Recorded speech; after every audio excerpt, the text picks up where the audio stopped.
Right, so if you log into the lichess.org website, you'll probably see a screen looking something like this. And the bits that you're interested in are really how to find players and how to challenge players. So here towards the top right, there's a little search button. Now, Alan Keane is actually online with me, helping me out here, and I know that his username is Bolston. So if I start typing the letters for Bolston, various options will appear there. Now you can see Bolston comes up straight away, but if I were to search for somebody different, then I don't know, maybe somebody starts at THE, then you see all sorts of options will appear. So the more you type into the name, the closer you will get to the person that you're trying to find. So once you've found the person that you want, they'll appear as a little name there. You can click on that and you can see all sorts of information about that person. Now on this screen, we have the option to watch games. So if I were to click on that, if Alan was playing live at the moment, I'd be able to see him playing live. He's not actually playing live at the moment, so I can see the last game that he played there. I can click back out of that, and I can do all sorts of other things here. There's a little chat bubble. If I wanted to send Alan a message, I can follow him. I'm already following him. It's a bit like friending on Facebook. It can just make things easier to find somebody there. And if I wanted to report Alan to the moderators of Lichess because he was being naughty or something, I could do so here. But obviously Alan wouldn't do anything like that. And what I'm interested in showing is how you challenge somebody. So here you see the cross swords is a challenge. So if I were to click onto that, it brings up this little challenge window. You can change the variation of chess if you want to play King of the Hill or Crazy House or something if you want to, but for the moment stick to standard. Time control will be real time. And at the moment, I've got this set for the 4NCL time control and the planned time control for the club championship of 45 minutes per side with an increment of 15 seconds. So you can slide these backwards and forwards and change them to whatever else you want. 45 minutes there and as many seconds down to 0 as you like, basically. And you can set it to either a casual game or a rated game. As far as I'm concerned, it doesn't actually matter for the club championship whether you play a casual game or a rated game. The difference is fairly obvious. If you play a rated game, it will affect your Lichess rating. If you play a casual game, it won't. At the bottom of the page, we have 3 options there. If I click on this one that says black, then I will be black in the game. If I click on the middle button, it will choose a random side. If I choose the right-hand button, I'll be white in the game. So once you're happy with those, just click on one of them. So I'll challenge Alan to a game with white. And Alan, if you wouldn't mind accepting, if you've got that challenge.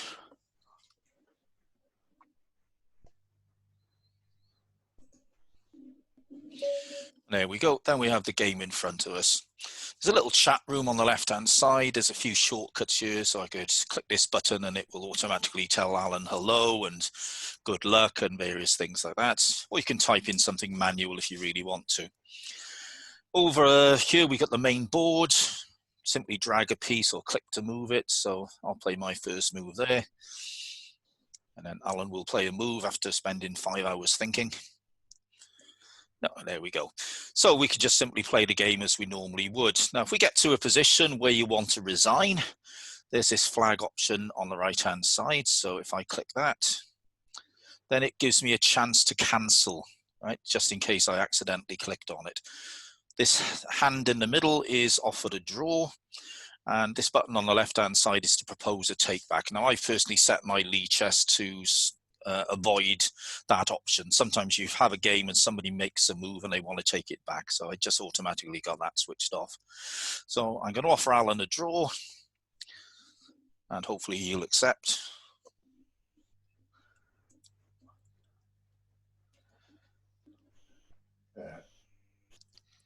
I don't appear to have an offer. Ah, there we go. Got to click it twice. Sorry, it's my fault there. So I've sent the draw offer and then hopefully Alan will accept that draw.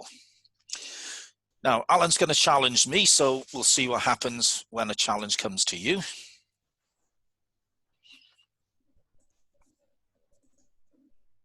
Challenge me to whatever type of game you like, Alan. Righty-ho. Yeah, just get in there.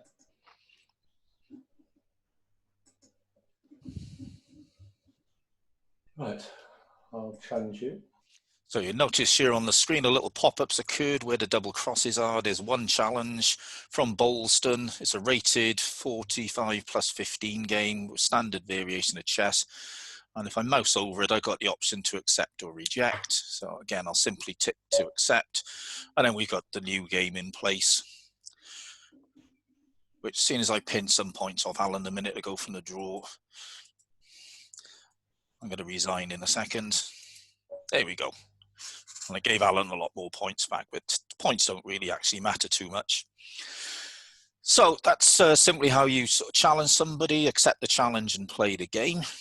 If I click on my name back here, I can go to my profile.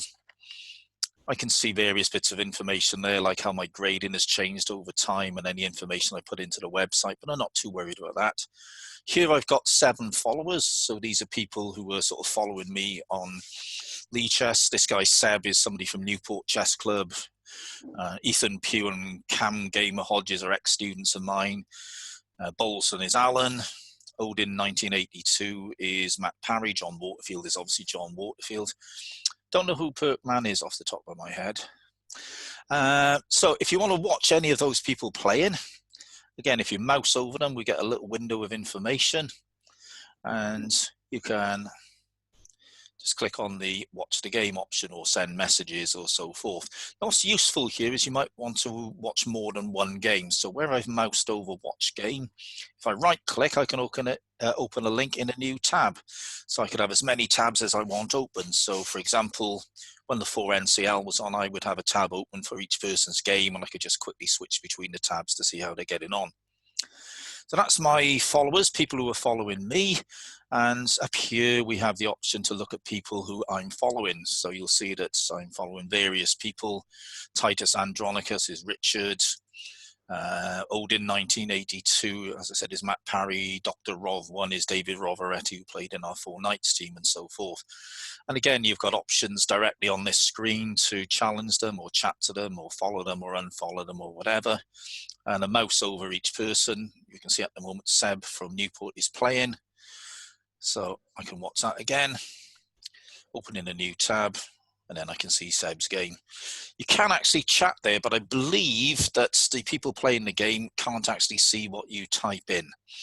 It's to stop people kibitzing and sort of giving hints and things like that. But you can easily watch anybody else's game there. Okay, so as I said, if you want to follow somebody, just search for them. So I don't know, I'll search for Tom, for example, with that person Tom there. I can follow by clicking the thumb. I'm not going to bother because I don't know who the hell he is, or I can unfollow them that way.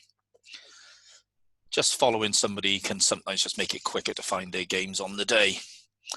I would say that's probably about all that we need to cover. Can you think of anything I've missed, Alan?